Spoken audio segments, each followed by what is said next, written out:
găsit, dragi telespectatori, la cea de-a doua emisiune Dreptul la Viață din luna primăverii, din luna femeii, din luna bunei vestiri, din luna mucenicilor și așa mai departe. O lună martie care, așa cum spuneam, nu marchează doar începutul primăverii, ci și multe sărbători care sunt legate de tradiția noastră creștină și între ele, între aceste sărbători, una care se remarcă foarte mult în ultimii ani, Ziua Femeii. Așa, după cum știți, joia trecută am anunțat că facem o emisiune prin care am celebrat și am omagiat femeia mamă, femeia care ne-a născut, care naște în continuare, femeia care ne-a hrănit, care a îngrijit căminul. De data aceasta, pentru 7 martie, dar în virtutea zilei de mâine, 8 martie, am invitat și vrem să celebrăm alături de dumneavoastră și să omagiem femeia muncitoare. Femeia care ne îmbracă de data aceasta, pentru că cele două invitate ale mele de astăzi au lucrat într-un domeniu textil, deci acela al îmbrăcămintii, căci omul nu are nevoie numai de viață, ci și de mâncare și de îmbrăcăminte, după cum știm toți. Așadar, am bucuria și onoarea de a avea invitate două doamne care au lucrat într-o fabrică textilă din Galați, nici nu știu exact cum se chema, o să le spună dumnealor. În primul rând, doamna Emilia Andrănache. Da. Bună seara! Doamnă, vă mulțumesc și vă doresc la mulți ani și o lună frumoasă și pensie cât mai lungă ca primăvara aceasta. Vă mulțumesc mult pentru invitație. Sunt emoționată și bucuroasă că m-ați invitat la studioul dumneavoastră. Și sper ca emoțiile să le stăpânesc și să vă spun câteva elemente legate de activitatea mea și înainte, când am lucrat la Textila și după ce am terminat activitatea în perioada de pensionare. Eu vă rog să nu vă stăpâniți emoțiile, ci să le dați glas și să le dați voce, pentru că în emisiunea noastră și nu numai, poate că ar trebui ca emoțiile să nu fie ascunse, ci să fie arătate, că sunt omenești, sunt ale noastre. Așa, și în al doilea rând, doamna Georgeta Constantinescu, de asemenea lucrătoare în cadrul Textilei Galați. Bine ați venit! Bine v-am găsit și vă mulțumesc din suflet că ați avut bunăvoința să mă invitați la această emisiune. La fel ca și colega mea, avem emoții. Este pentru prima dată când participăm la o astfel de emisiune. Vă mulțumesc. Cum spuneam, vrem să celebrăm femeia sub toate aspectele sale, sau cât mai multe aspecte vom reuși noi în această lună, Express TV. Și de data aceasta, femeia, am spus, lucrătoare, muncitoare, care mi se pare cea mai chinuită dintre toate celelalte femei, zic eu, pentru că munca este foarte grea. Este aproape un blestem, aș putea să spun, având în vedere căderea omului din rai, nu? Cu toate acestea, prin dumneavoastră cele două, aș invita toate femeile, de fapt mame, vrem să le omagiem, cum spuneam, pe femeile noastre care sunt extrem de muncitoare, toate femeile care sunt casnice și care sunt femei serioase, muncesc foarte mult și foarte greu și adeseori necuantificabilă munca lor. Prin dumneavoastră, ziceam, tuturor colegilor dumneavoastră de la Textila și apoi din orașul Galați și județul Brăila chiar, pentru că emisiunea se difuzează și în Galați și în Brăila. Să amintim telespectatorilor că într-una din zilele acestea ați avut o frumoasă inițiativă pe care mărturisesc că foarte rar mi-a fost dat să o văd, aceea de a suna mobilizarea câtor mai multor femei și nu numai, dar în special femei din întreprinderea textilă Galați, să ne spuneți și dacă mai există ea și cum mai există, undeva într-un local foarte aproape de televiziunea noastră, unde ați avut o reuniune, o comuniune, o petrecere și duhovnicească, dar și altfel foarte frumoasă, pentru că la o parte din ea am participat și eu. Dacă vreți să ne spuneți, doamna Geta Constantinescu, după câte știu, a fost promotorul sau, mă rog, inițiatorul sau organizatorul, nu știu dacă a fost singur sau nu, al acestei întâlniri, să ne spuneți câteva cuvinte, după care vom da o înregistrare amplă din această sărbătoare a dumneavoastră. Este adevărat. Cu 2 luni în urmă m-am gândit că ar fi frumos să ne facem o întâlnire colegială cu colegii de la Textila. Și, într-adevăr, sprijinită și de alte colegi, am reușit să adunăm în jur de 75-80 de colegi, unde ne-am întâlnit pe data de 4 martie la Crama Haiducească, Asta nu contează unde.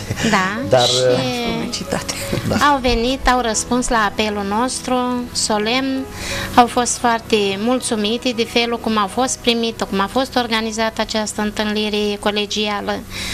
Și am gândit că așa e frumos, după aproape 35 de ani, să ne revedem. Câte femei au fost, în special femei au fost salariate? Cam câte au fost? În jur de 5.000. La vremea când eu am plecat din Textila, erau 5.000, pentru că Textila avea mai multe unități dispersate în oraș. Erau și filaturi, și țesătorii, și toate la un loc, în jur de 5.000. Cu tot personalul administrativ, dar muncitoare efectiv cam 4.000 și ceva. Iată că ați reușit să strângeți 70 și 80, tot să zicem, da? Celelalte... Generația noastră, pentru că au fost și după noi alte generații și probabil au mai fost invitate, dar generate de motivat n-au reușit să ajungă. Oricum a fost o întâlnire probabil vor vedea emoționantă. Emoționantă. Așa. Eu cel puțin, când m-a sunat și mi-a spus că este întâlnirea după 37 de ani de când plecasem eu, am zis nu se poate, eu mă consider textilistă și aveam în minte tot timpul textila, chiar dacă valurile vieții m-a purtat în alte colective, textilistele și oamenii de mare ținută profesională mi-au rămas în minte. Tot timpul i-am purtat cu mine. Cât am văzut și eu acolo, era o mare emulație, o mare bucurie. Da, o revedere de suflet. Unele persoane și din alte județe, din alte orașe care au venit la această întâlnire. Deci, pentru ce ați vrut să faceți această întâlnire? Să ne revedem după atâția ani de zile, pentru că în momentul când am intrat la Textila eram niște copii. Mulți nu aveau vârsta de 18 ani. Au trebuit ca părinții noștri să semneze un contract și să-și asume răspunderea pentru noi. Acolo ne-am format familie, acolo ne-am format, am avut multe, cu toate că a fost greu. Dar umăr la umăr am căutat și am reușit să străbatem toate valurile vieții care ne-au fost eu o singură dată am fost în fabrica, aceea Fusul care se chema, era tot a dumneavoastră. Era, pe domnească, principala, unde erau și sediile conducătorilor. Mi s-a părut o muncă foarte grea, mi-am adus aminte, sincer, mi-am adus aminte de sclavii care culegeau bumbacul prin secolul 19 și 20. Depinde și perioada în care ați fost, că ulterior s-a mai modernizat. S-au modernizat cu utilaje noi, de înaltă productivitate, s-au creat un climat de lucru, dar oricum se lucra în schimburi și era foarte greu pentru o femeie, cum spuneați la început. Mi s-a părut o muncă foarte grea și nedreaptă pentru femei care munceau și acasă și la serviciu.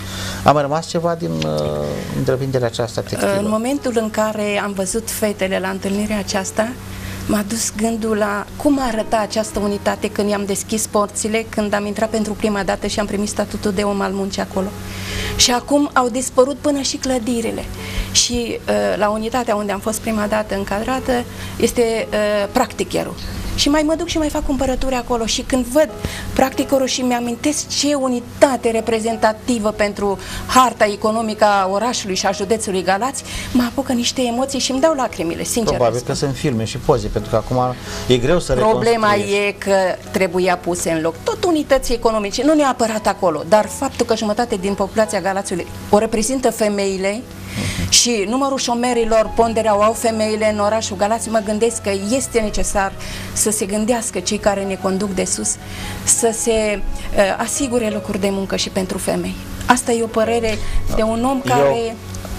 Ca un omagiu adus femeii, mi-aș dori ca femeile să nu mai muncească deloc, doar acasă să muncească, adică să câștige soților atât de bine încât să nu fie obligate să mai și muncească. Ar fi ideal, dar condițiile s-au schimbat și probabil că e mai greu să se poată descurca cu un singur salar, care este totuși modest la ora. Femeile au avut o contribuție foarte mare la, chiar dacă s-a spus că datorită lui Eva a căzut din rai, au avut totuși o mare contribuție femeile la edificarea umanității și omenirea așa cum o știm noi. Să mi-aduc aminte că un rabin a spus că, Doamne, binecuvântată este femeia și minunată este femeia. Totuși îți mulțumesc că m-ai făcut bărbat, zicea. Pentru că femeile erau cele care au fost, cum spuneam, nu numai dătătoare de viață și că cele care perpetuau viața, ci și sigur, cele care și dau trebuiau să o viață, întrețină viața asta.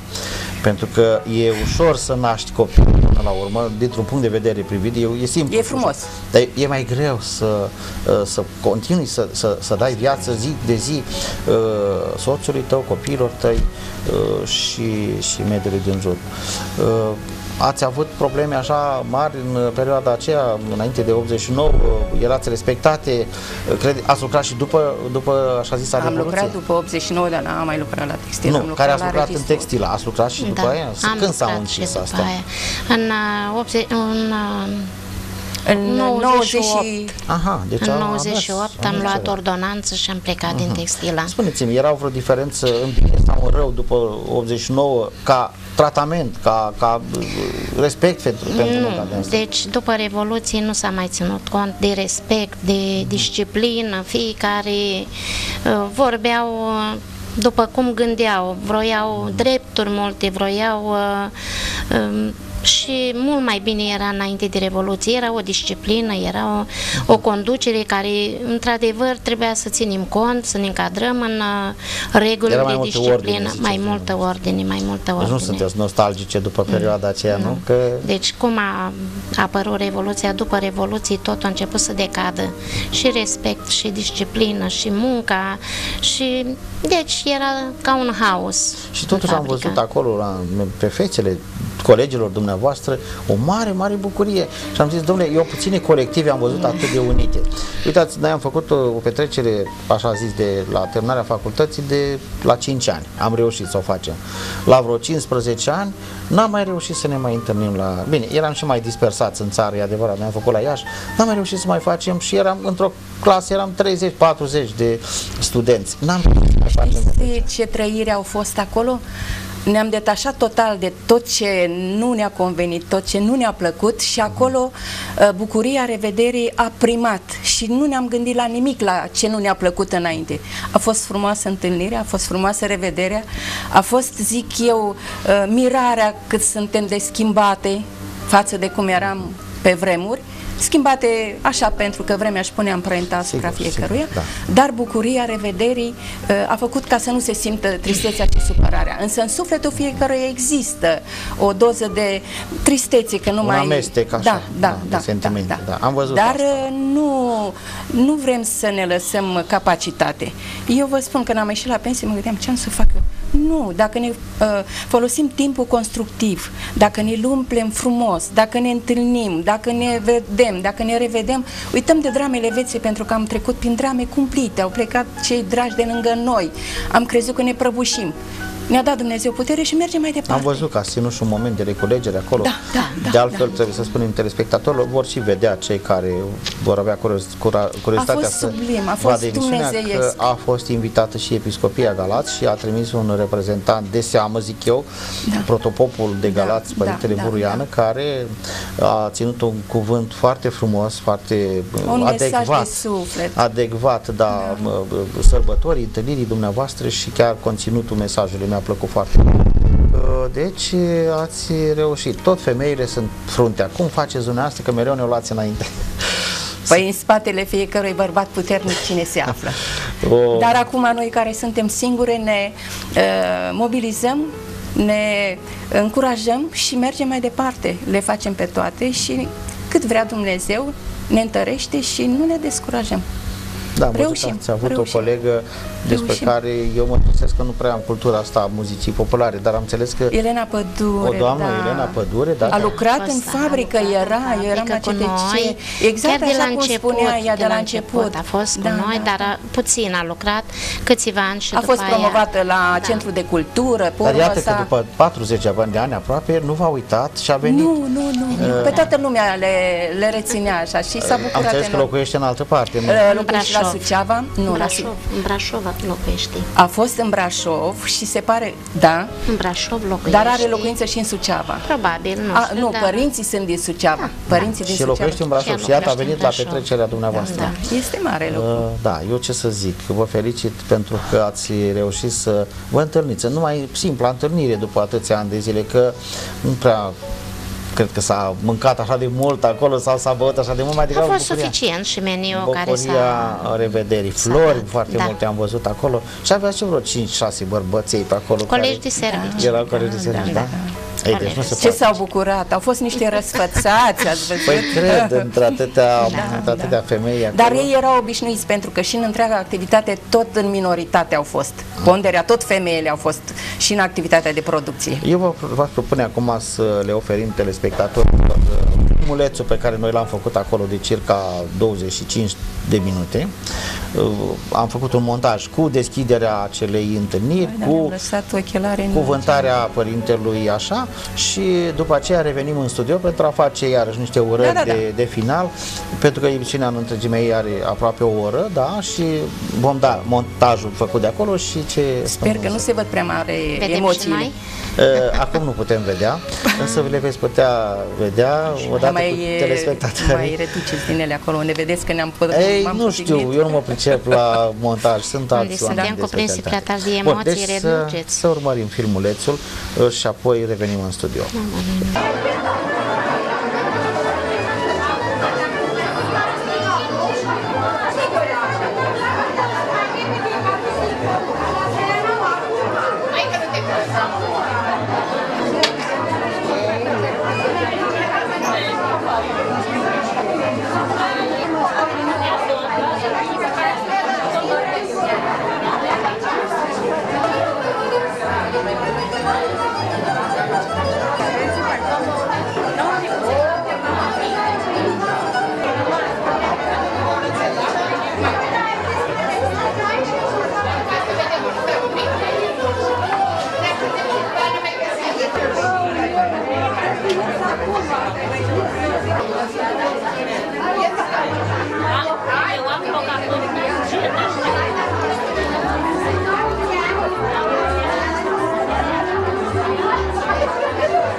Vă zic bine ați venit, la mulți ani tuturor! tuturor colegilor și colegilor noștri care au avut mari bucurii să vină astăzi în rândul nostru și să petrecem o zi frumoasă împreună. Vă doresc o primăvară frumoasă, o primăvară senină și plină de bucurii. Vă doresc în continuare viață lungă, cu sănătate, pensii cât mai mari și să dea Dumnezeu să ne mai întâlnim și cu alte ocazii și în alte locuri. Mulțumesc în primul rând tuturor colegilor că au fost de acord să vină la această întâlnire colegială. Mulțumesc invitațiilor de onoare care mi-au răspuns chiar din prima propunere. Mulțumim din suflet personalului acestei locații care au muncit pentru a ne simți noi bine în această zi. Mulțumesc tuturor celor care au venit și care vor să ne adreseze cuvinte frumoase, cuvinte petrecute de ani în urmă în întreprinderea textilă, cu bune și cu rele, la greu și la bine, că au fost în mijlocul nostru. Și pentru faptul că v-am spus că avem surprize în această zi, de care n-am vrut să le divulg, invităm în mijlocul nostru pe Părintele Protopop Buruiană să ne binecuvinteze masa și să ne vorbească și nouă cât de cât despre religie, pentru că suntem persoane în vârsta a treia. Să-l primim cu aplauze. Mai întâi de toate, ce să spun, în mijlocul atâtor flori, că e primăvară, mă simt ca o buruiană.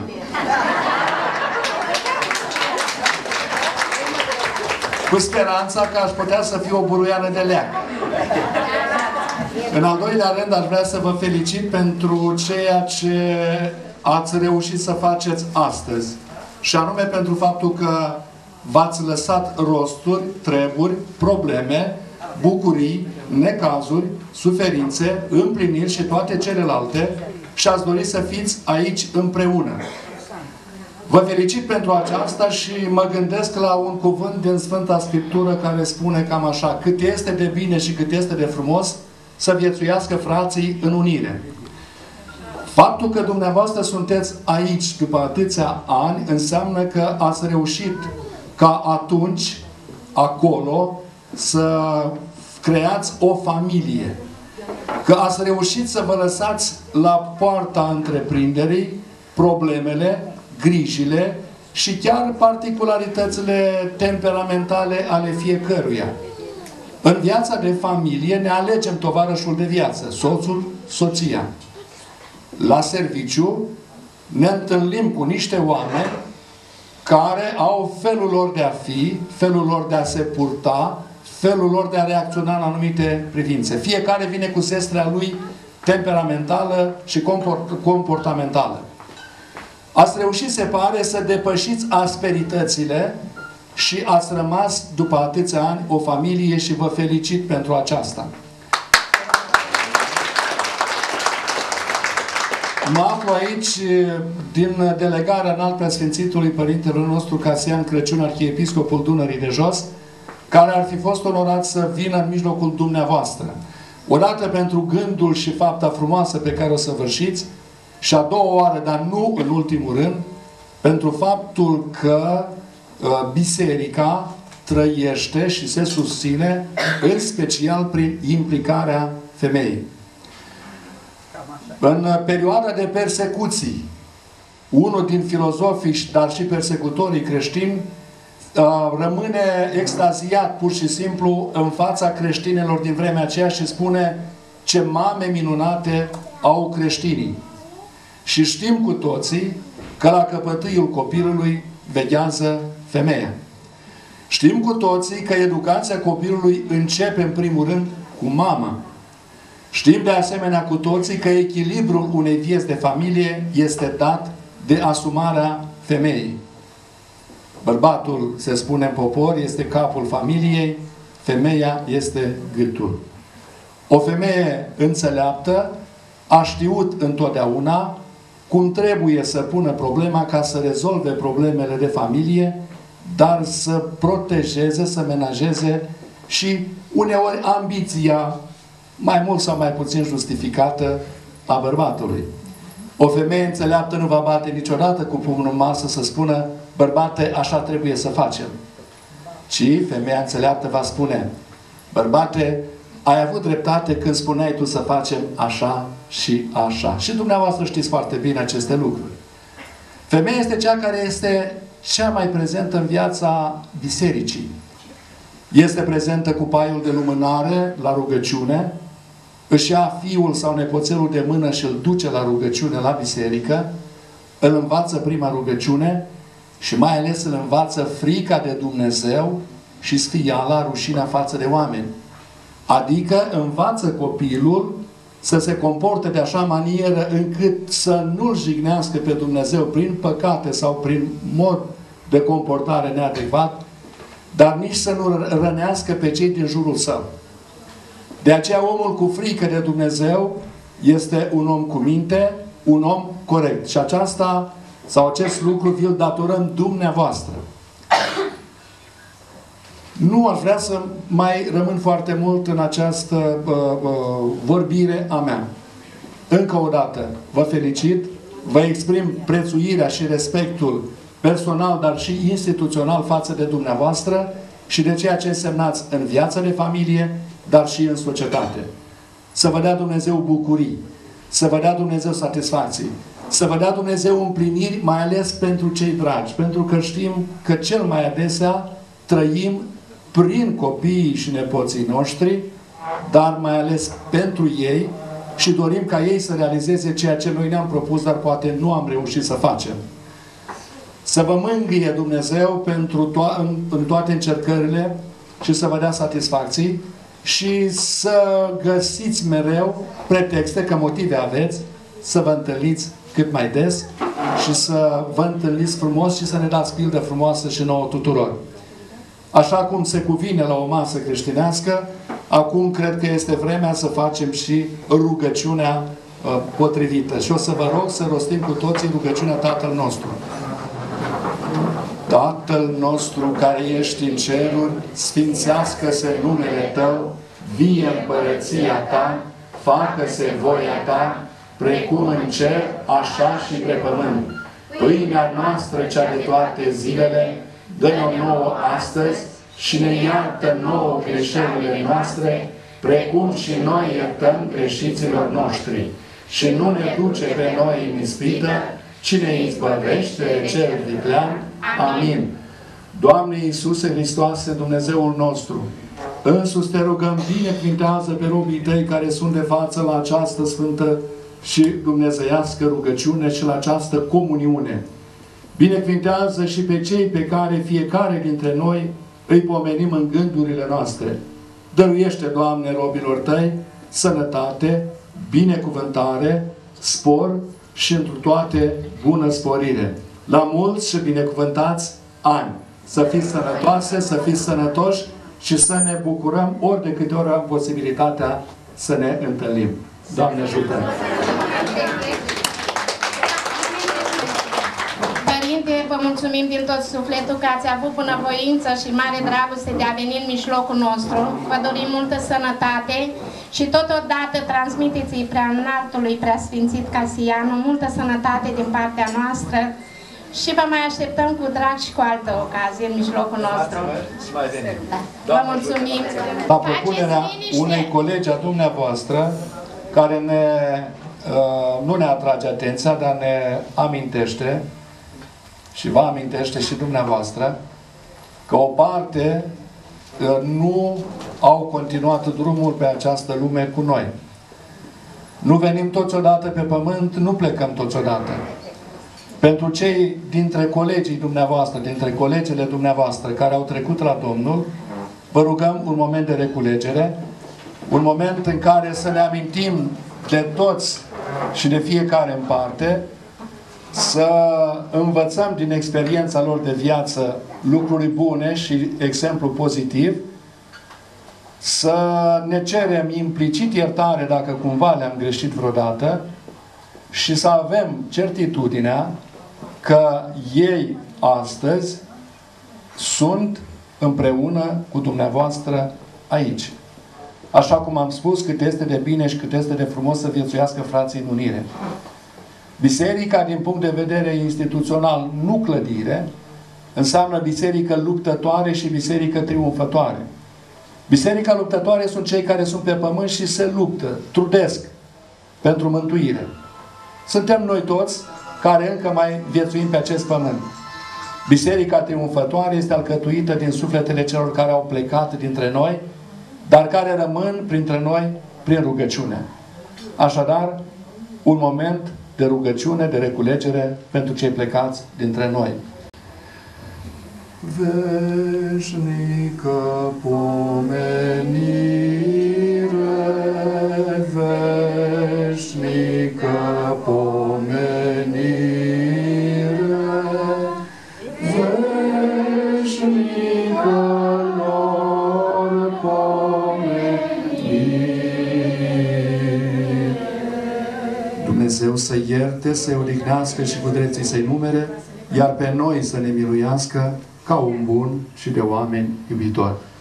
Doamne ajută, odată și Dumnezeu să odihnească pe cei care au plecat, iar noi să ne bucurăm de faptul că încă ne mai putem bucura unii pe ceilalți. Doamne ajută! Noi ne continuăm petrecerea și vreau să menționez că avem din partea conducerii textilii pe doamna directoare Oneț.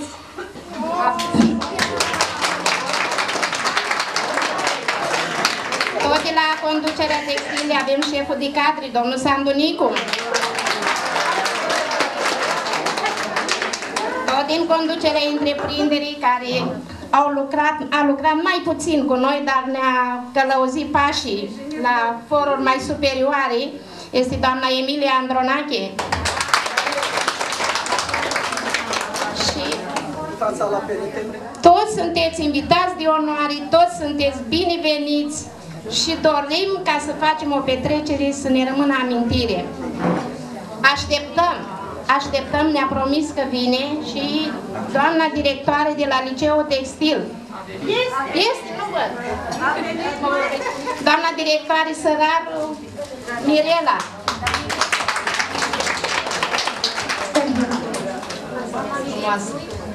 Este doamna care a călăuzit multe generații de elevi care mai târziu au fost muncitori desăvârșiți în întreprinderea noastră sau chiar au fost de folos în orașul nostru și, de ce nu, și pentru țara noastră. Este o doamnă blândă, senină și tot timpul cu zâmbetul pe buze. Și, după cum v-am spus, emoțiile, surprizele rămân în continuare. Eu vă doresc multă sănătate, poftă bună și distracție frumoasă în continuare.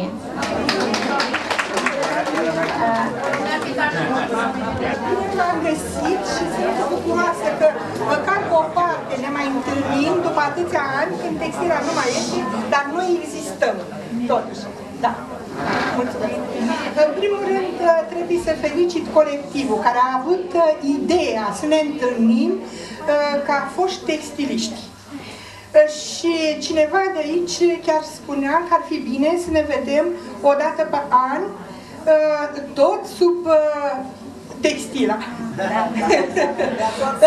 Tot colectivul de la textila. Deci să ne întâlnim tot timpul, să ne mai revedem. Astăzi ne-am uitat unii la alții, nu mai știam cine sunt, mai întreb tu cine ești, de unde ai lucrat, că erau foarte mulți oameni, foarte multe unități și sigur, din vedere te cunoști, dar nu mai ții minte cine și cum. Eu mulțumesc încă o dată celor și felicit pe cei care au avut această idee de a păstra măcar tradiția de familie de textiliști și poate sperăm în viitorii ani cândva să se facă din nou un nucleu de industrie textilă. Confecții sunt, dar filatură, țesătorie, finisaj, cum am avut, și eram una dintre întreprinderile foarte bune din Moldova, și asta datorită dumneavoastră, a celor care exploatați utilajele, le întrețineați, puneați suflet. Că de multe ori mă întrebam, oare de ce oamenii nu s-au dus să primească un salariu mai mare la combinat? Ei, veneau acolo pentru că le făcea plăcere, iubeau acea muncă și nu se duceau în altă parte, deși puteau să fie mai bine retribuiți.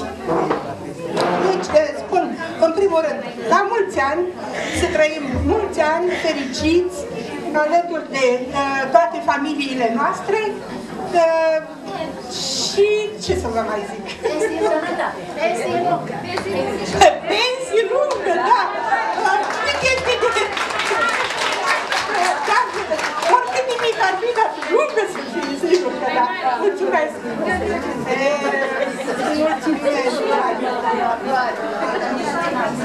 Și pe viitor poate ne întâlnim cu mai mulți, din ce în ce mai mulți. Mă uit la stele, să mă cărurile mele, la stelele de pe cer, mă las în toate pierdere, rămâne de purtor, după mândra puișor, rămâne de purtor, după mândra puișor.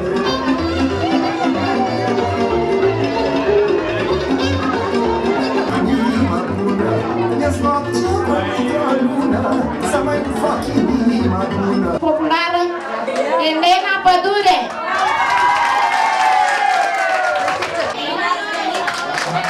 Mulțumesc pentru aplauze. Mă bucur să mă întâlnesc cu dumneavoastră astăzi. Să știți că, indiferent pe unde am umblat prin lume, n-am uitat anii de la fabrică. Și mi-aduc aminte că lucram ture de noapte, știți, nu aveam nici 18 ani, și cât era tura 8 ore, 8 din 8 cântam. Și uite că fiecare are destinul lui, așa cum îi rânduiește și cum îi hărăzește Dumnezeu. Dar nu v-am uitat și să știți că și mă și visez de multe ori, că mi se rup firele și nu pot să le termin și da, și dau fuga să le alerg și mă visez plină de scame, dar viața merge înainte, viața își urmează cursul ei, fiecare cu destinul și cu soarta sa. Dar mă bucur foarte mult, eu am ținut legătura cu Gilica, ea mi-a fost prietenă foarte apropiată, și cu Geta Adamache, dar Geta n-a știut că vin. Geta cealaltă a organizat și cu Gilica, ele, să nu spui, și eu acum vin de la Suceava. Dar eu am visat. Ai visat? Înseamnă că ai puteri paranormale, trebuie să ne spui ceva. Așa că eu am venit cu tot dragul, să știți, pentru dumneavoastră. Mi-a făcut mare plăcere această întâlnire și să ne bucurăm de clipe frumoase și să ne bucurăm că ne întâlnim, că nu vedeți viața cum este, când e așa, când e așa. Probabil că colegele ale noastre mai lipsesc. Mai era Mariana Raiciov, Mariana aia înaltă, Pecheanu, în Spania. Mai era o prietenă de-a mea, una Viorica. Trec peste asta, că după aia uit. Maria, n-am uitat-o nici pe Maria Modoran, când ne-am întâlnit în tren. Erau cu danța, stăteau cu danța în gazdă, în barieră, și găzdoaia aia făcea niște plăcinte cu brânză, așa de bune, și nu ne dădea. Și noi ne era o poftă și a venit la mine o verișoară de-a mea și zic, hai să facem și noi plăcintă cu brânză. Și am făcut plăcintă cu brânză și am mâncat noi și nebuna de tanță ne-am culcat seara. Și nebuna de tanță se scoală la mijlocul nopții și Leana a furat plăcinta. Și repede și eu zic, măi, cine ne-a furat plăcinta? Dar nu era tanță, avea umor, ea se pricepea să... Mi-ar fi plăcut să mă întâlnesc cu ea. Am poze de atunci cu Teli sau Telu. Teli cu Sanda Dobre. Ea nu este, nu? Nu este. Mi-aduc aminte că eram la fabrică și era prin 72 și m-am dus eu la un concurs la... Uite, cine mă iubește mai, ca să vedeți voi. Da, cum să nu? Săracul din tine, mă, te-ai emoționat. Lasă, nu-i nimic, că nu-i nimic. Se întâmplă și la case mai mari. Încet, încet. Încet, tu erai un băiat bun. Mi-aduc aminte că erai. Când îl chemam la mașină, întotdeauna venea și îmi repara.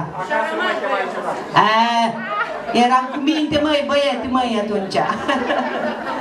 Da. Nu știu ce începusem să spun, că am uitat. Da, deci eram la fabrică și cântam la Casa de Cultură. Și m-am dus în 72 la un concurs la Onești. Am luat eu acolo un premiu și nu a vrut să-mi dea drumul inginerul. Și am plecat așa.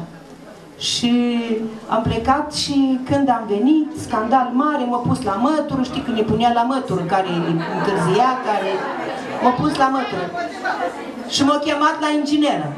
Și m-a întrebat inginera, zice, păi cum ați plecat așa și așa și ce?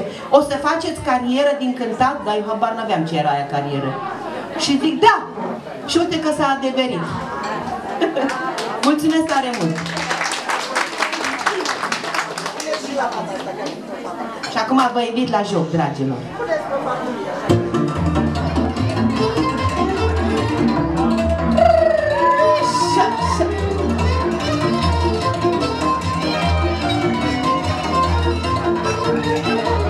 Am venit să fii creștini, ia ca așa, așa.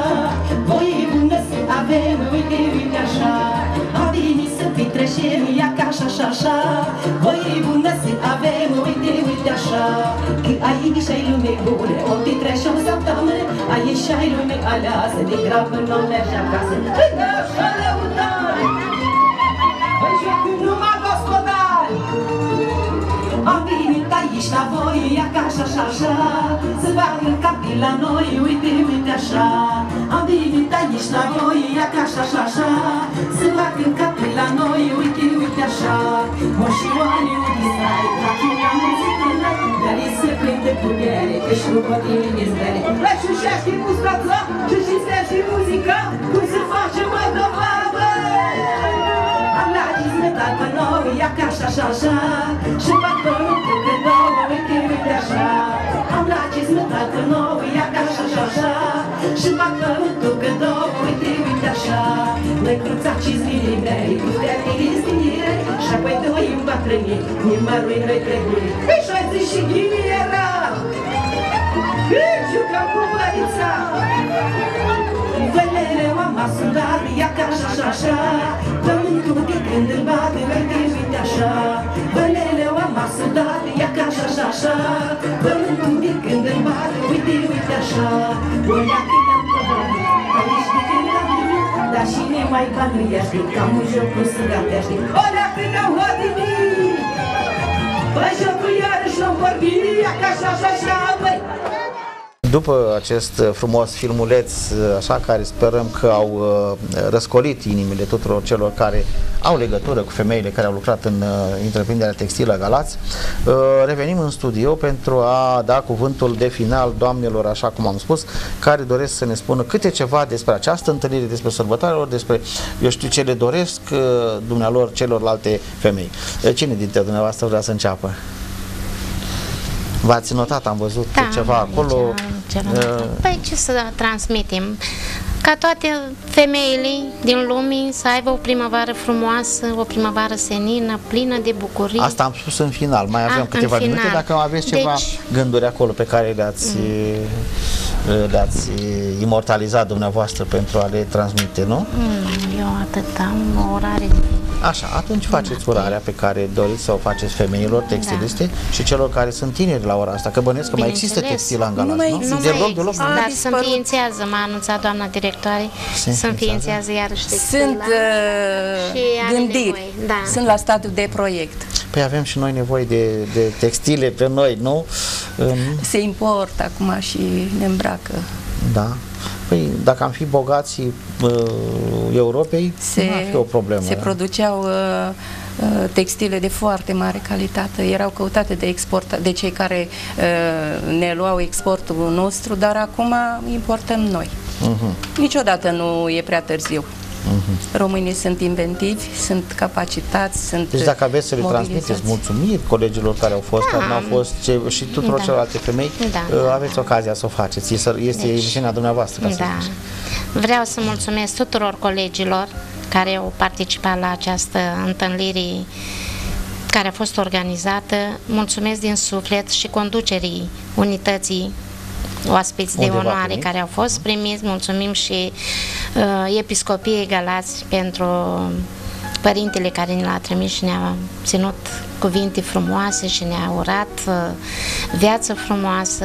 Mulțumim și solistei de muzică populară Elena Pădure, care a binevoie să vină chiar de la distanță mare să se întâlnească cu colegii. Și mulțumim tuturor colegilor și sperăm ca pe viitor să mai avem ocazii de genul acesta și să ne mai întâlnim iarăși cu bucurie. Mai aveți de gând să mai faceți, avem regrete pentru colegii care au plecat în lumea veșnică, care nu au reușit să răspundă la apelul nostru solemn. S-a ținut într-adevăr moment de reculegere pentru ei. Când mai faceți? La 80 de ani de acum? Ați făcut la 40? Nu știu, să dea bunul Dumnezeu să fim sănătoase și dacă o să poată... V-ați reînnoit cumva legăturile și telefonice și așa? Doamna Andronache, dumneavoastră? Eu ce să vă spun, aș dori tuturor textilistelor și nu numai, tuturor femeilor, pentru că merită tot ceea ce este bun și frumos în lume, cele mai alese gânduri de bucurii, de împliniri și prin statutul pe care îl are fiecare femeie să se simtă cu adevărat femeie, respectată, onorată, pentru că merităm, așa cum spuneați dumneavoastră. Și iubită, niciodată, și iubită, sigur că sunt și fete tinere, să fim în măsură să răspundem acestor mari cerințe care ni se impun la ora actuală.